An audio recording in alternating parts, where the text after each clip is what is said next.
My name is Jake Morrison, and for 43 years I've worked the same 847 acres of Texas rangeland that my grandfather bought in 1952.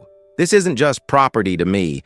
It's legacy, sweat, and blood mixed into every acre of prairie grass and mesquite. The Morrison Ranch sits in what used to be the middle of nowhere, about 30 miles outside Austin. Used to be, anyway. These days, Austin's sprawl creeps closer every year, bringing with it developers who see dollar signs where I see home.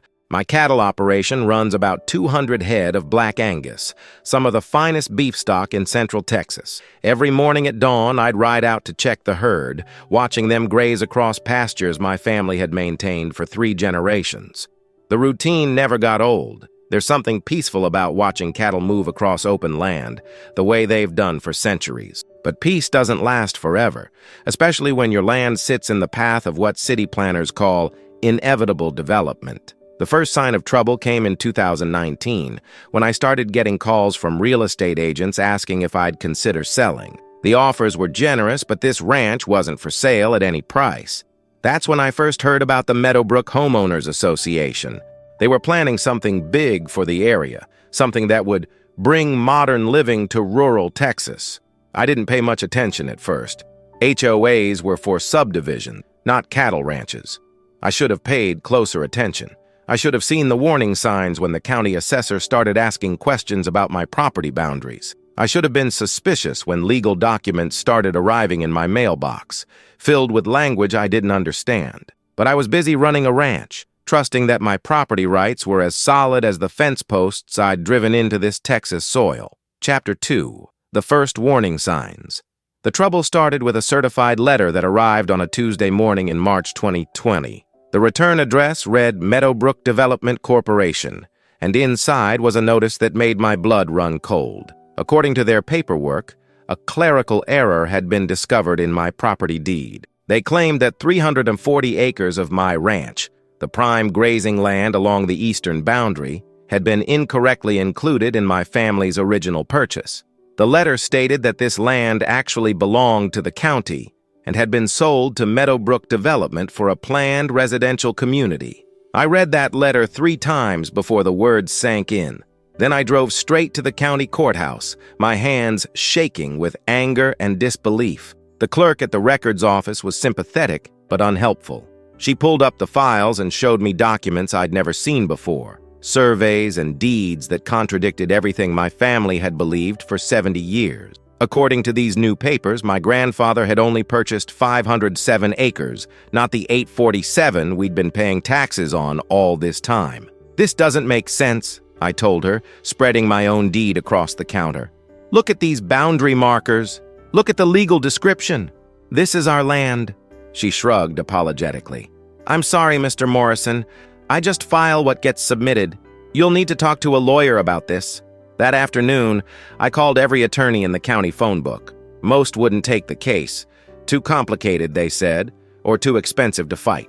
The few who would take it wanted retainers I couldn't afford. Meanwhile, surveyor trucks started appearing on my eastern pasture, driving right through my fence line like they owned the place. When I confronted them, they showed me permits signed by the county, giving them access to county property currently under dispute. My cattle watched nervously as strangers tramped through their grazing land, measuring and marking with bright orange spray paint. Chapter 3. Legal warfare begins. I finally found a lawyer willing to take my case. Sarah Chen, a young attorney fresh out of law school who specialized in property disputes. She couldn't afford to be picky about clients, and I couldn't afford to be picky about lawyers. Sarah spent weeks digging through courthouse records, trying to trace the chain of title back to my grandfather's original purchase. What she found was disturbing. "Jake, someone has been very busy," she told me during our 3rd meeting, spreading documents across her desk. "These conflicting deeds didn't exist 6 months ago. Someone filed amended surveys and corrected legal descriptions that mysteriously reduce your property by exactly 340 acres. The paperwork trail led back to a law firm in Austin that specialized in real estate development, the same firm that represented Meadowbrook Development Corporation. the same firm that had somehow discovered a 70-year-old clerical error just months before Meadowbrook wanted to buy that exact piece of land. "This smells like fraud," Sarah said bluntly. "But proving it will be expensive and time-consuming. They're counting on you not having the resources to fight." She was right about the resources. Legal fees were already eating into my operating budget, and cattle prices had been down for 2 years running. Every day I spent in courtrooms was a day I wasn't managing my herd or maintaining my operation. But I couldn't just roll over. This was my family's legacy, and I'd be damned if I'd let some corrupt developers steal it with forged paperwork. The legal battle dragged on for months. Meadowbrook's lawyers filed motion after motion, each one designed to delay and drain my resources. They demanded surveys, soil tests, environmental assessments, anything to keep the case tied up in court while they moved forward with their development plans. Meanwhile, my cattle still needed to graze, and the disputed land was some of the best pasture on the ranch. I kept running my herd there because as far as I was concerned, it was still my land until a judge said otherwise. That decision would prove more important than I realized. Chapter 4. The Bulldozers arrive. On a cold morning in January 2021, I woke to the sound of diesel engines rumbling across my pasture. I grabbed my binoculars and climbed up to the second-story window of the farmhouse, the same window my grandfather used to watch for cattle thieves. What I saw made my stomach drop. A convoy of bulldozers, excavators, and dump trucks was rolling across my eastern grazing land, heading toward the creek bottom where my best grass grew. Behind them came a parade of white pickup trucks filled with men in hard hats. I threw on my clothes and drove out to meet them, my heart pounding with rage and disbelief. The lead bulldozer was already pushing over the century-old oak trees that marked my property line. "What the hell do you think you're doing?" I shouted over the engine noise. The foreman, a thick-set man with a clipboard, barely looked up. "County Land Development, we got permits." "That's my land, there's an active lawsuit." He shrugged and showed me a stack of papers. "Judge issued a temporary restraining order yesterday. Says we can proceed with site preparation pending final resolution." I'd never seen those papers before. Sarah hadn't called me about any restraining order. Later, I'd learned that Meadowbrook's lawyers had filed an emergency motion late Friday afternoon, knowing Sarah wouldn't see it until Monday morning. By then, the damage would be done. I watched helplessly as the bulldozers carved roads through pasture where my cattle had grazed for decades. They pushed the topsoil into massive piles, destroying grass that had taken years to establish. The creek where my herd watered was diverted into concrete culverts. Within a week, my 340 acres of prime grazing land looked like a moonscape. The developers worked with military precision, transforming rangeland into a grid of streets and utility lines. They knew exactly what they were doing, making it impossible for me to use the land for cattle even if I eventually won my lawsuit. But they made one crucial mistake. In all their legal maneuvering and paperwork manipulation, they never addressed one simple fact. My cattle herd was still legally mine, regardless of who owned the land. Chapter 5. The Subdivision takes shape by spring. 2021, Meadowbrook Development had transformed my former pasture into something unrecognizable. Where cattle once grazed peacefully, construction crews worked around the clock building what they called Meadowbrook Estates, 41 custom homes starting at $750,000 each. The irony wasn't lost on me. They'd named their subdivision after the meadow and brook they'd destroyed to build it. I watched the construction from my kitchen window, drinking coffee that tasted increasingly bitter as the months passed. The legal battle continued, but Sarah was fighting an uphill battle against an army of corporate lawyers. Every motion we filed was met with 3 counter motions. Every piece of evidence we presented was challenged with expert witnesses who cost more per hour than I made in a month. The worst part was watching my cattle operations suffer. Losing 340 acres of prime grazing land meant I had to reduce my herd by nearly a third. 40 years of careful breeding and herd management went to auction because I couldn't feed them all on the remaining pasture. But I kept the core breeding stock, about 200 head of my best cattle. They were the heart of the Morrison Ranch, descended from bloodlines my grandfather had carefully selected. No matter what happened with the lawsuit, I wasn't giving up those animals. The new homeowners started moving in during the summer. They were mostly young professionals from Austin, drawn by the promise of country living with city conveniences. They drove expensive SUVs and installed elaborate security systems, as if they were afraid the countryside might somehow contaminate their suburban paradise. Some of them were decent people who waved when they drove past my ranch entrance. Others complained to the county about the smell of cattle and the noise of my tractor. One woman actually called the sheriff because my rooster was crowing too early in the morning. "Ma'am," the deputy told her patiently, "roosters crow at dawn. That's what they do. You moved to the country." I almost felt sorry for them. They'd paid $750,000 for houses built on stolen land, and they had no idea they were living in the middle of an ongoing legal battle. Chapter 6. The HOA forms. The real trouble started when the Meadowbrook Estates Homeowners Association officially formed in September 2021. What had been a simple property dispute suddenly became something much more complicated. The HOA was led by a retired corporate executive named Richard Blackwood, who'd moved to Texas from California and brought with him very definite ideas about how neighborhoods should be managed. Within weeks of formation, the HOA began issuing rules and regulations that would have made a military base commander proud. The first set of rules focused on the subdivision itself: lawn maintenance standards, acceptable paint colors, restrictions on outdoor decorations. Standard HOA stuff that didn't affect me directly, but then they started expanding their authority beyond the subdivision boundaries. I got my first official communication from the Meadowbrook Estates HOA on a Thursday in October. It was a formal letter informing me that my agricultural activities were creating nuisances that affected property values in their community. The letter cited complaints about odor, noise, and unsightly farm equipment visible from their homes. It demanded that I relocate my cattle operation to a different part of my ranch, install visual barriers to block the view of my barns, and limit my farming activities to reasonable hours. I read the letter twice, then called Sarah. "They can't do this," I told her. "I've been ranching this land since before any of them were born. They moved next to a cattle ranch. What did they expect?" Sarah's response was troubling. "Jake, there's something you need to know. The HOA is claiming authority over a buffer zone around their subdivision. They're saying the county granted them regulatory power over adjacent properties to protect property values. That's impossible. This is private property. I'm looking into it, but their lawyers are very creative. They've found some obscure county ordinances about agricultural setbacks and noise abatement. They're arguing that your ranch activities constitute a public nuisance." The HOA's next move was even bolder. They filed a lawsuit against me, claiming that my cattle operation was damaging their property values and demanding monetary compensation for their losses.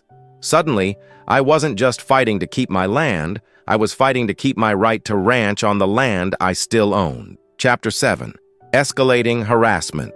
The HOA's harassment campaign began subtly but quickly escalated.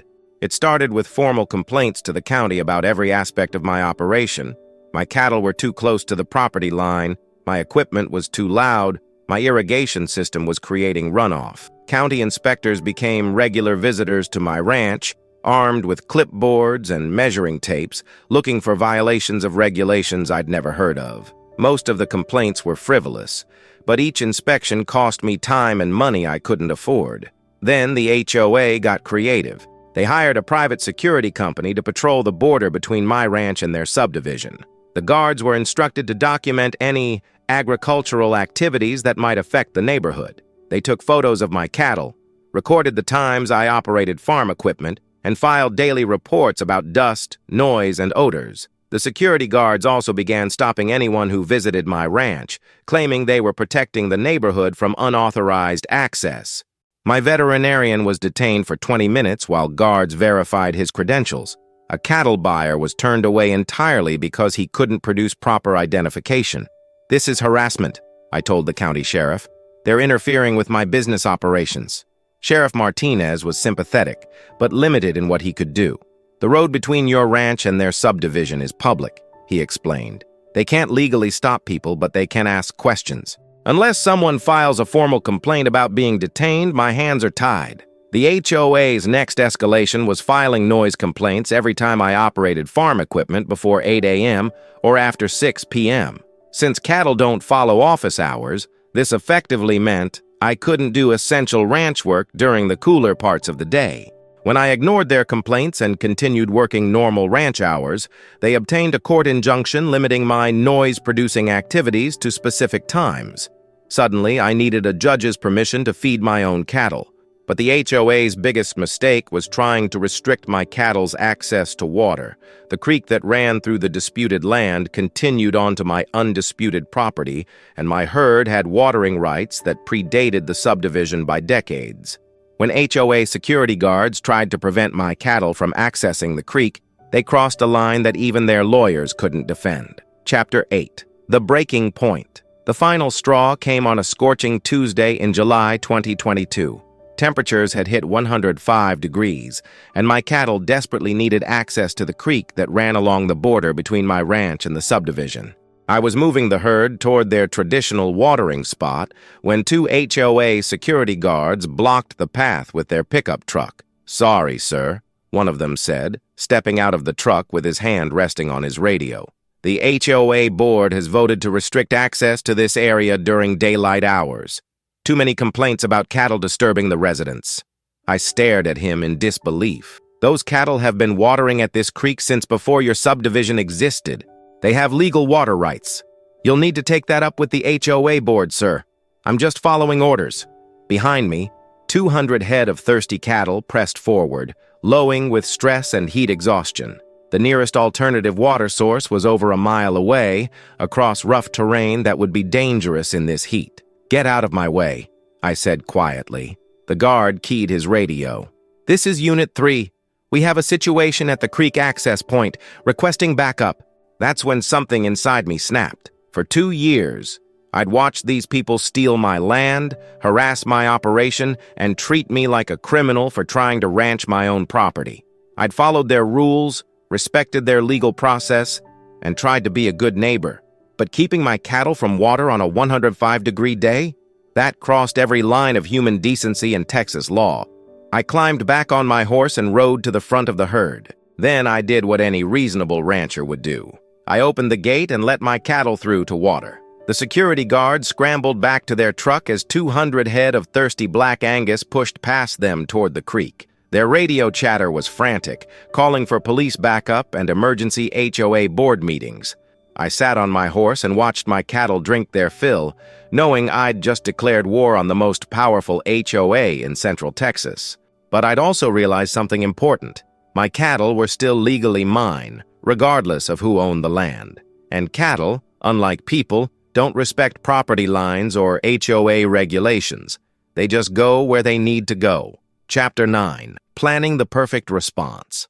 That night, I sat on my porch with a beer and my grandfather's old ranch journal, thinking about everything that had happened. The HOA had stolen my land, harassed my operation, and now they were trying to kill my cattle by denying them water. But they'd also given me something valuable, information about their schedule and routines. For months, their security guards had been documenting every aspect of my ranch operation. They knew when I fed my cattle, when I moved them between pastures, and when I worked on equipment. They'd created detailed reports about my daily routine. What they didn't realize was that I'd been watching them just as carefully. I knew that Richard Blackwood, the HOA president, hosted a monthly board meeting at his house every third Saturday. I knew that most of the residents left for work between 7 and 9 a.m., returning between 5 and 7 p.m. I knew their security guards changed shifts at 6 p.m. and midnight. Most importantly, I knew they were planning a big community event for the first weekend in August, a Meadowbrook Estates housewarming festival, to celebrate their first year as a community. They'd sent invitations to local politicians, real estate agents, and potential buyers. It was going to be their grand debut as the premier residential community in Central Texas. The festival would feature live music, catered food, and tours of model homes. Local news stations were planning coverage. The mayor was scheduled to give a speech about smart growth and community development. It was going to be the perfect opportunity for the HOA to showcase their success and attract more high-end buyers to future phases of development. As I sat there in the darkness, listening to my cattle settling down for the night, a plan began forming in my mind. It was risky, probably illegal, and definitely the kind of thing that would make my lawyer very unhappy. But it was also perfectly just. The HOA had used legal technicalities and corrupt paperwork to steal my land. They'd used harassment and intimidation to try to drive me out of business. They'd turned my life into a legal nightmare and my ranch into a battleground. Now it was time to remind them that they'd built their subdivision on a working cattle ranch, and cattle don't care about property lines, HOA regulations, or housewarming parties. Chapter 10.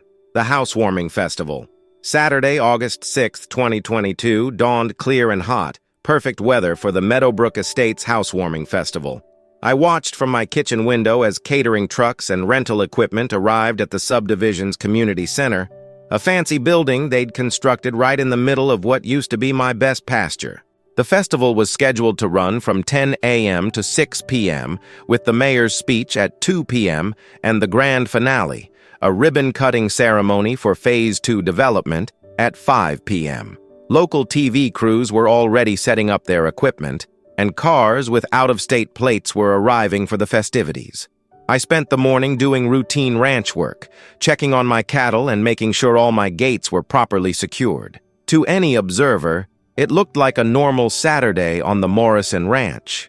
But around 1 p.m., I made a decision that would become local legend. I saddled my horse and rode out to the far pasture where I kept my main herd, 200 head of Black Angus cattle who'd been grazing peacefully all morning. They looked up as I approached, recognizing the routine that usually meant they were being moved to fresh grass.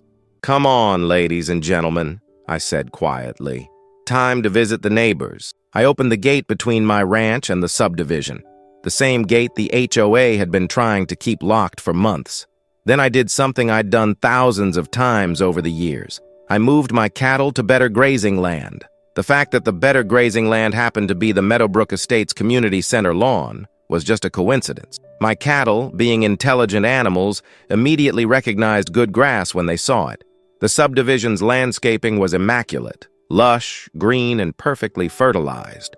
After months of drought-stressed pasture, it must have looked like bovine paradise. 200 head of cattle spread across the festival grounds like a slow-moving, grass-eating tsunami.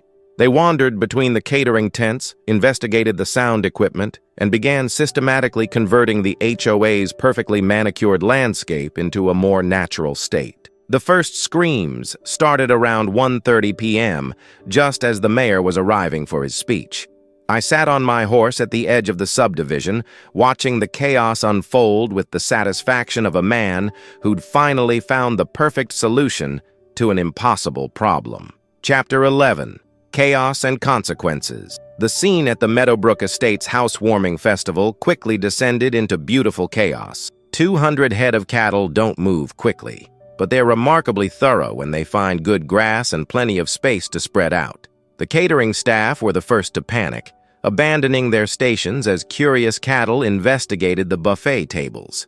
A particularly enterprising heifer knocked over the punch bowl, while a young bull took a keen interest in the dessert table. Festival guests scattered in all directions, some screaming, others laughing, most just standing in shock as they watched their exclusive community event transform into an impromptu rodeo.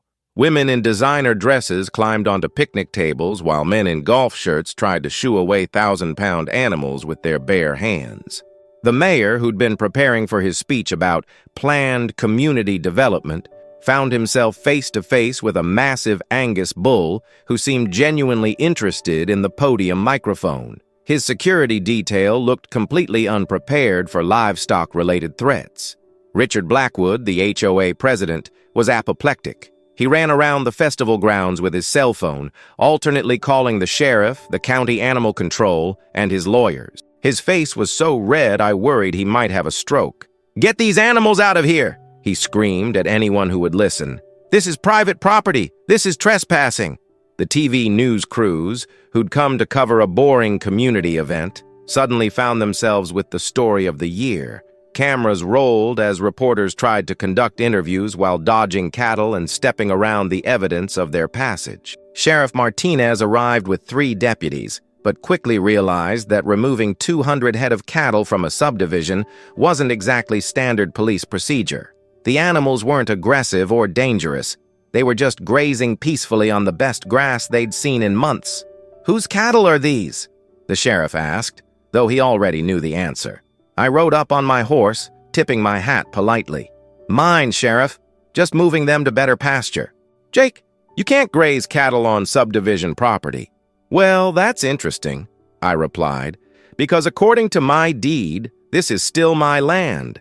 The lawsuit's still pending, isn't it?" The sheriff looked around at the chaos, cattle munching contentedly on landscaping, festival guests trapped on tables and porches, news cameras capturing every moment. "Jake, we need to talk." Chapter 12. Justice Served. The aftermath of the Housewarming festival was swift and decisive. The TV coverage went viral within hours, with news outlets across the country picking up the story of the Texas rancher who crashed an HOA party with 200 head of cattle. But more importantly, the media attention brought scrutiny that the Meadowbrook Development Corporation couldn't withstand. Investigative reporters started digging into the property records, the legal filings, and the suspiciously convenient discovery of 70-year-old clerical errors. Within a week, the FBI opened an investigation into real estate fraud. Within a month, 3 lawyers from the Austin firm were under indictment. The county clerk who'd filed the amended property records suddenly decided to cooperate with investigators in exchange for immunity. The truth came out in a flood of confessions and plea bargains. Meadowbrook Development had systematically targeted rural properties for fraudulent seizure, using corrupt officials and forged documents to steal land from families who couldn't afford to fight back.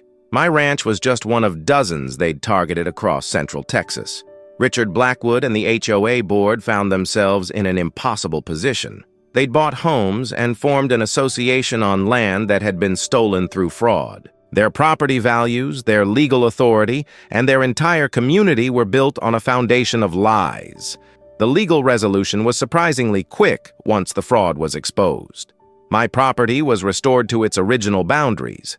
The HOA was dissolved, and Meadowbrook Development Corporation was forced into bankruptcy. The homeowners were left to sort out their own legal problems with their mortgage companies and insurance providers. Some of the residents were decent people who'd been victimized just like me. A few even apologized for the harassment and offered to buy beef directly from my ranch. Others, like Blackwood, remained bitter and vindictive until the day they moved away. As for my cattle, they seemed to enjoy their brief celebrity status. The festival incident made them famous across social media, with videos of the cattle crash getting millions of views. I even got offers from Hollywood producers wanting to make a movie about the whole affair. Today, the Morrison Ranch is back to its full 847 acres, and my herd has grown to over 300 head. The subdivision still exists, but under new management and without the aggressive HOA that caused so much trouble. And every time I ride past the community center, I smile, remembering the day my cattle taught a corrupt HOA the most important lesson in Texas. Don't mess with a rancher's livelihood. Thank you for listening to my story. I hope it reminds you that sometimes justice comes in unexpected ways, and that standing up for what's right is always worth the fight. Please write in the comments where you're listening from. I love hearing from folks all over the world. And if you enjoyed this story, please subscribe to the channel for more incredible true tales. Until next time, keep fighting the good fight.